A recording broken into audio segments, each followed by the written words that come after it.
प्रपात भी जिस पत्थर को नहीं तोड़ सकता, उसी प्रकार कर्मयोगी का मन भी न बाढ़ से विचलित हो सकता है और न भावनाओं के वेग से खंडित हो सकता है। हे पार्थ, इसलिए तुम निष्काम कर्मयोग की साधना करो। और निष्काम कर्मयोग की सबसे बड़ी विशेषता यह है कि तुम कर्म करते हुए भी कर्म के बंधनों में बांधे नहीं जाओगे। कर्म करते हुए भी कर्म के बंधन में नहीं बांधे जाओगे। ये क्या कह रहा है कृष्ण? ऐसा लगता है मेरे प्रिय पांडु के निष्पाप पुत्र अर्जुन को कृष्ण उलझाने का प्रयास कर रहा है।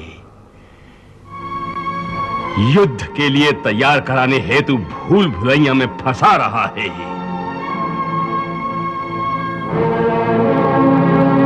हे केशव, तुम मुझे कौन सी भूल भुलैया में डाल रहे हो? देख लिया संजय, अर्जुन के मन में भी संदेह का निर्माण हुआ है। उसे पता चल गया है कि कृष्ण गोलमोल बातें कर रहा है। हे केशव, कर्म करते हुए भी कर्म का बंधन नहीं होगा, ये कैसे संभव? उस कर्म का तरीका बताओ जिससे कर्म करो और बंधन भी ना हो। इसका बड़ा ही सहज तरीका है। तुम कर्म फल में आसक्ति मत रखो। ये कैसे हो सकता है? फल प्राप्ति की इच्छा तो हर कोई करता है। परंतु क्या इच्छा करने से मनुष्य को फल की प्राप्ति होती है? नहीं अर्जुन, क्योंकि फल तो प्रारब्ध के हाथ में है। और जो भी मनुष्य फल प्राप्ति की इच्छा करता है, उसका मन फल के बारे में सोचकर अपने कर्म और कर्तव्य से विचलित हो जाता है और उसे वो फल प्राप्त नहीं होता जिसकी उसने इच्छा की थी। पार्थ, मनुष्य केवल कर्म कर सकता है, फल कदापि मनुष्य के अधीन नहीं है। केशव, यदि फल की प्राप्ति मनुष्य या उसके कर्म के अधीन नहीं है, तो कर्म ही क्यों करे? क्योंकि मनुष्य का धर्म है अपने कर्तव्य का पालन करना। इस कर्तव्य पालन के लिए आवश्यक कर्म करना। परंतु हे केशव, फल प्राप्ति की कामना छोड़ने पर मनुष्य में कर्म करने की प्रवृत्ति उत्पन्न कैसे होगी? यदि फल की इच्छा न रहेगी तो मनुष्य कर्म ही क्यों करेगा? हे अर्जुन, जो साधारण मनुष्य फल की इच्छा से ही कर्म में प्रवृत्त होते हैं, वो सुख दुख आदि के चक्र में फंस जाते हैं। उनकी मन शांति नष्ट हो जाती है।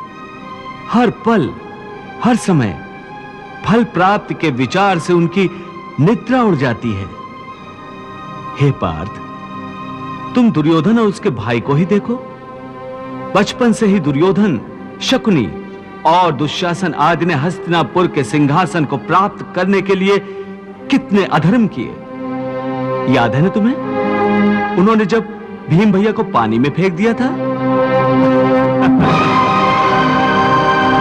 और वो घटना भी याद होगी जब इन्हीं कौरवों ने तुम सब पांडवों को लाक्षागृह में जलाकर मार डालने की चाल रची थी।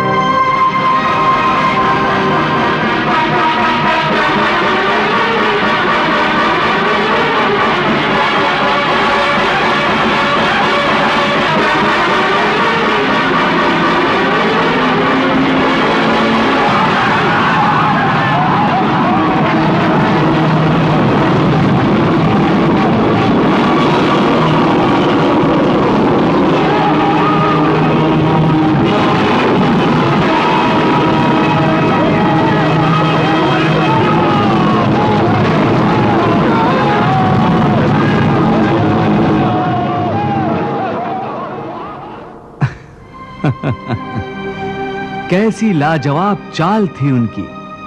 उस आग से तुम लोगों का जीवित बचकर निकलना असंभव था।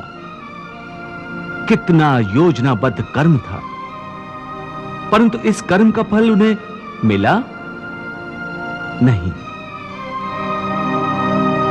क्योंकि प्रारब्ध की योजना और थी। इस प्रकार उनकी इच्छा विरुद्ध जब सारे प्रयास विफल हो गए, तो उन्होंने तुम सबको छल कपट से काम लेकर 12 वर्षों के वनवास और 1 वर्ष के अज्ञातवास में भेज दिया था। 8 8 8 8